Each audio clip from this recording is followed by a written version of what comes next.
Hey y'all, welcome back to my channel. If you're new here, my name is Niara Alexis, and this is starting the braid prep.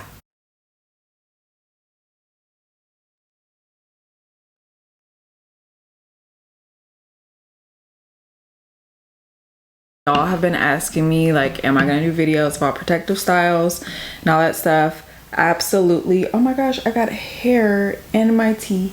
I have scheduled my braid install. I'm doing it, y'all, just so you know. I have scheduled my install to start on the 19th. So I have 19 days until braids go in, which is kind of crazy. It's not that many days. I don't do this sort of like prep that I'm about to go through with you every single time that I'm installing braids. This is just like to get my hair prepped to go into this style or these types of styles for a long term, okay? I will shoot another video for you guys showing like what my takedown process and how I like do like sort of a mini prep in between my styles. If you have relaxed hair, you cannot put a protective style in right after you have relaxed your hair. A month, preferably a couple months of time to get like some new growth. The last time I relaxed my hair, I remember, I think it was like either the 30th or the 31st of December. One of the things that I'm going to be doing today is giving myself a good healthy trim. Now I know you might think like, why are you doing it this far out? Shouldn't you do that like the day of, like right before you put your protective style in? No. Anybody who is a braider or who has braided hair knows that it is tough to tuck freshly clipped ends. I'm doing it this far out to give my hair a chance to like kind of grow out a little bit. To be honest, I should have done this last week and I forgot. I'm gonna let you watch me give my hair a trim. I'm gonna straighten my hair and then I'm gonna trim it. I never trim my hair when it's well dried. I do just want to share this, like this scissors that I'm using. These are just like shears. They say Red by Kiss. So just, I'll try to find these on Amazon, but honestly y'all, it doesn't have to be this exact brand. Find a pair of shears that work for you, that are accessible to you. Just do not use regular scissors. That's all I ask.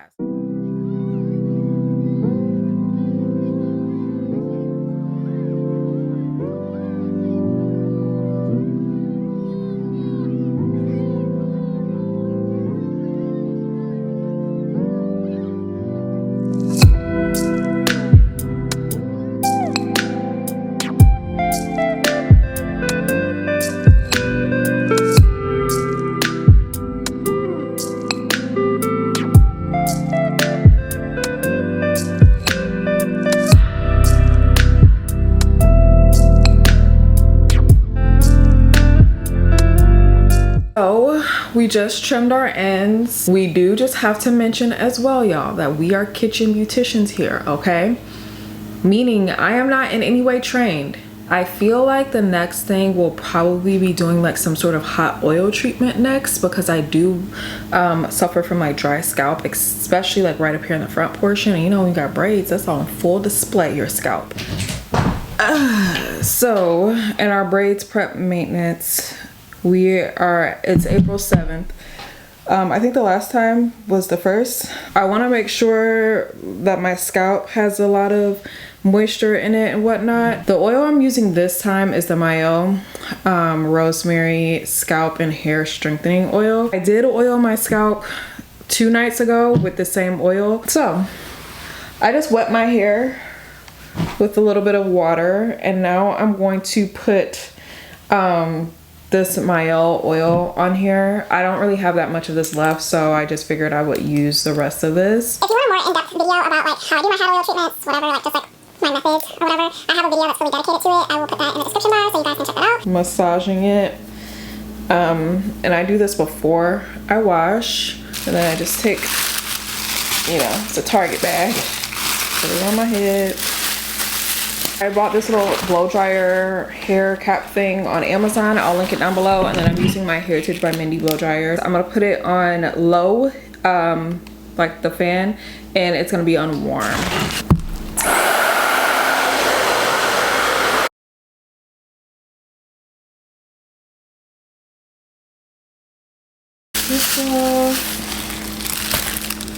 Yeah, my hair definitely feels warm. It's definitely what I wanted. So I had that oil that was on the ends of my hair, so I'm hoping that like helped it penetrate a little bit more. I feel like the next thing on our prep will be like prepping the hair, so we'll shoot over to that. All right, so the hair that I am pretty sure I'm gonna be using and what I have done or what I am going to do to prep it. This time I'm doing knotless goddess braids. So the braids where you see like the hair coming out. For the hair that comes out of my braids, I only use human hair. I've never used synthetic hair. I've heard so many horror stories about using synthetic hair. I've also heard some of you come back and comment and say like, oh, like the hair I bought off of Amazon like mats together really bad. I personally haven't had that issue. So this is the hair I have. This is the same hair that I have in my head right now with these clip-ins. I have already washed and conditioned this hair. I have not like done any treatment to this hair as far as like coloring or anything like that since I made the clip-ins. So I have two types of hair. This is the braiding hair that I like, okay? This is the Sensational Expression African Collection. This is a hot water set Kinkaline hair. So I do dip my braids in hot water when I'm done with them. So I have one pack of number 2 and one pack of number 1. My preferred color match for braiding hair is 1B. If you cannot find this hair at your local beauty supply, Ebony Online is an online beauty supply store that I love, and they always have this hair. What I wanted to show y'all today is an item that I bought in preparation for our braids. It's a rag. This is a thread rack or whatever, and it looks very similar, has very similar function to the braiding hair racks. Okay, now the only difference is one, this is tabletop. The other ones that I've seen before like look kind of like a tripod type of setup. The ones I was seeing on Amazon was like $60-$70. This little wooden rag was like 15.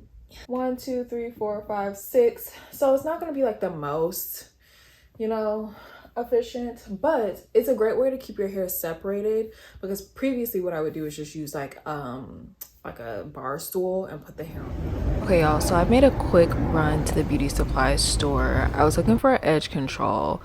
My big thing with edge control is I try to find one that has no wax and no alcohol in it, because those flake up. I found this Shine and Jam. I've heard mixed reviews. People say they don't like it. I personally love it. It has no alcohol in it, so I got that. I also decided that I'm not going to mix the shade of 1 and 2 that I have in the braiding hair that I have at home. I found one pack of 1B at my beauty supply, so I bought that to mix with the pack of 2. So hopefully that works. I feel like it'll be fine. So I want to talk to you guys some of the products I used to wash my hair the night before I installed my braids. So first, I shampooed my hair with the Hask Tea Tree Oil and Rosemary Shampoo. You guys know, if you watch my channel, this is one of my go-to shampoos. It's an invigorating scalp shampoo. Your scalp is on full display, and I also know I'm going to be washing my hair less than I usually do, so I wanted to make sure my scalp was stimulated, and I really like this one. I've never tried the conditioner. You guys always ask me that. I don't know, but I know I like the shampoo. And I also use this little scrubber with it as well to really get down to my roots. Because I'm gonna be in this style for a while, I want to make sure my scalp is as clean as possible, and this has like little silicone grippers on it so that I can clean my scalp without really scratching it too much. I also use the Way Thick Hair Conditioner, and I also mixed it with the Day Monsoon Moisture Mask Conditioner. I love the Way Thick Hair Conditioner. It smells great, and it's a good conditioner overall. The Day product, you guys have never seen me talk about that, and that is because it's typically too heavy when I wear my hair like in my blowout styles. But for this, it's perfectly fine. It infused a lot of moisture into my hair, but also it did weigh my hair down a little bit, but I don't really care because my hair is going right into braids. For my leave-in, I use the Way leave-in conditioner. It's a perfectly good leave-in conditioner. The one thing that sets it apart is the scent for me, and it's a long-lasting scent. And then I didn't use any additional oils or anything on my hair from like when I did it before. Like when I prepped my hair the night before I washed, I put my oil on. I didn't put any additional oil on this time. just because I felt like it would interfere too much, like with me braiding my hair. I didn't want my hands to be like too slippery or anything like that. So those are all the products that I used to prep my hair when I washed it.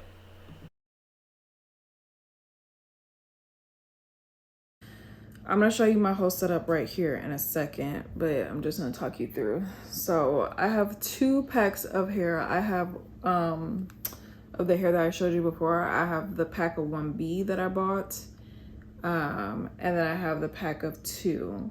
2 is just like slightly more brown than 1B. 1B is like a mix of like brown and black. So the first thing I do is stretch my hair. If you don't know what stretching your hair is, I'm not about to stand up and show you because I don't have no bra on and stuff, and I don't feel like being exposed like that. I'm in my pajamas and I'm like so ready to go to sleep. I just literally pull on the ends, but of course like this hair doesn't want to do that correctly because I'm trying to show you. There are other people that do like a way better job at stretching hair online. If you want to like to do it better than me, go find them because I'm not that great at stretching my hair. This is how small of a section I do, and I'm thinking I'm gonna do like each row, like a row per braid, like, or a column per braid, because I have 1 2 3 4 5 6 7 8 9 10 columns here.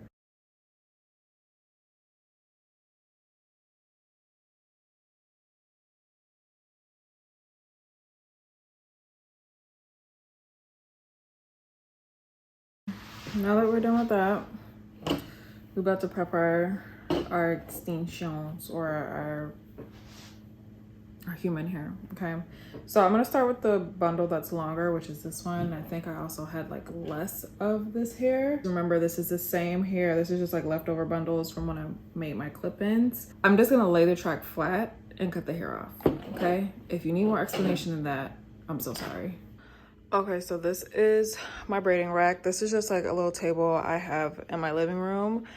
You need a table that it can like hang off of freely off of the edge. I did originally have it on this table, but it was kind of turned to the side, and so it was like the hairs wasn't hanging right. So like I said, I have 10 columns on here, so I plan on using each one of these columns for a braid. So this one will be all the hair that I add to one braid. This one, all the hair I add onto the other braid. This is my my human hair situation. So I used about like, I don't know, 3/4 of that hair of that bundle I showed you. This is just like a little bin that I have like for my makeup. I had an extra one.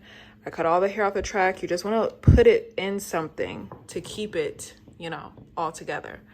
And then these are the pieces of hair that I already have laid out. Let's see if I can grab one for you. You see, because they start off thick at the top, but they usually like they thin out. That's just how this hair usually comes. So I just have some hair laid out right here. This is probably enough for like 2 or 3 braids. So I'm probably going to be like picking this up a lot more, or having to refill my stash a lot more than I am the braids. This is a mirror. I'm going to clean this off. This is a mirror that my boyfriend's mom got me. When I plug it in, it lights up, and it has like a USB. Like, is it plugged in right now? Yeah. Okay, you see it lights up and everything. It has all the views. I can tilt it more forward or backwards, so that's great. And we are doing this in the living room. Like I said, my living room is like gonna be taken over by me. That's it, y'all. That is that's my prep video. I think this is it. I have all my combs, my brushes, my jam, my whole thing. I have it laid out the night before, so the morning of I can just get up and get to it, because you can easily spend like an hour or 2, I know I just did, just preparing everything. Wish me luck, y'all. I took 3 days off of work to do this. So thank you guys so much for watching, and I will see you next time.